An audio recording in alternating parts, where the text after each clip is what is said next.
قبروں کا فتنہ کوئی نیا فتنہ نہیں ہے، بہت پرانا فتنہ ہے، جس کی وجہ سے سب سے پہلے حضرت نوح کی قوم پر عذاب آیا۔ یہ صالحین ہی کا فتنہ تھا۔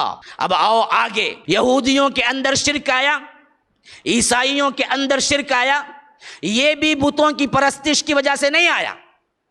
بت دراصل کافر قومیں اس وقت بھی پوجا کرتی تھی، ایرانیوں میں بھی تھا، رومیوں میں بھی تھا، جو ابھی عیسائیت قبول نہیں کیے تھے۔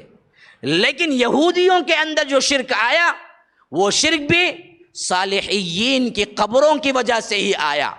انہوں نے بھی اپنے اپنے بڑوں اور اپنے اپنے جو کچھ صالح لوگ تھے ان کے قبروں کو بنایا اور ان کے لیے عبادت گاہوں کو مخصوص کیا، اور وہاں پر انہوں نے عبادت کے رسمیں پورے کرنے شروع کی، یہاں تک کہ اللہ تبارک و تعالی نے ان پر بھی عذاب بھیجا۔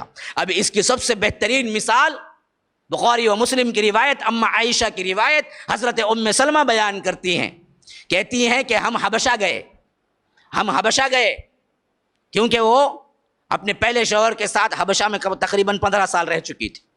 پھر اس کے بعد اللہ کے رسول سے شادی ہوئی تو ام سلمہ اللہ کے رسول صلی اللہ علیہ وسلم کی بیوی بنی، امہات المؤمنین میں شامل ہوئی۔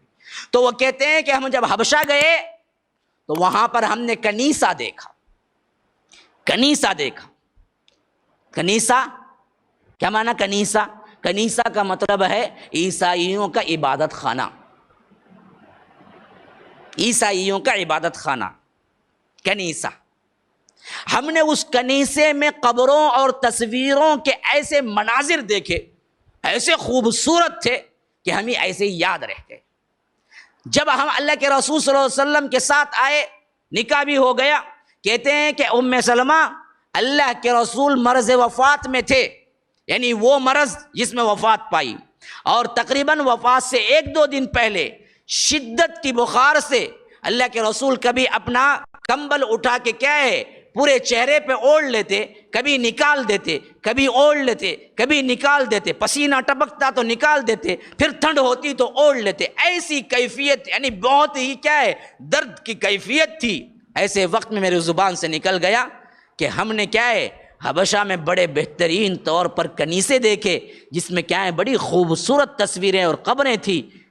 تو اللہ کے رسول اس کیفیت میں بھی کہا کہ ام سلمہ یہ وہ لوگ ہیں، اولئک شرار الخلق عند اللہ، اللہ کے نزدیک سب سے بدترین مخلوق، کیونکہ یہ اولئک قوم، یہ ایسی قوم تھے کہ ان کے اندر اگر کوئی عبد صالح، کوئی اللہ کا نیک بندہ مر جاتا، اذا مات فیہم عبد صالح، اگر ان کے اندر کوئی اللہ کا نیک بندہ مر جاتا، بنوا علی قبرہ مسجدا، کہ یہ لوگ اس کی قبر کو مسجد سجدگاہ بنا لیتے تھے۔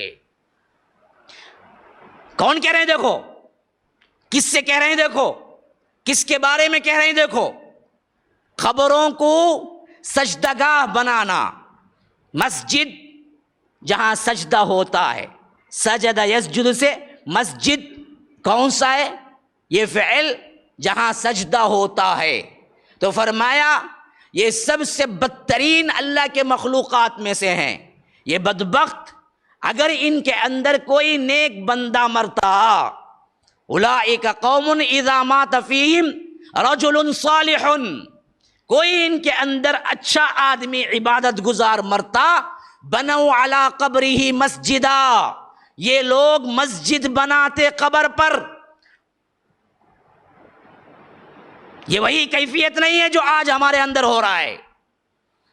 کتنی جگہ ہیں جہاں پر کیا ہے قبروں پر سجدگاہیں بنائی گئی ہیں، باقاعدہ عمارتیں تعمیر کی ہیں۔ ان تعمیر کرنے والے سب افراد کو اور ان میں جانے والے سب افراد کو اللہ کے رسول نے اس وقت یہ سب سے بڑی سنگینی بتائی کہ اولئک شرار الخلق عند اللہ، اللہ کے نزدیک سب سے بدترین مخلوق کوئی ہے تو وہ یہی ہے۔ گٹر کے نالی میں چلنے والے کیڑے سے بھی بدتر کوئی مخلوق ہے تو وہ مخلوق ہے جو صالح بندے مرتے ہیں تو ان کی قبروں کو مسجدیں بناتے ہیں، ان کی قبروں کو سجدگاہ بناتے ہیں۔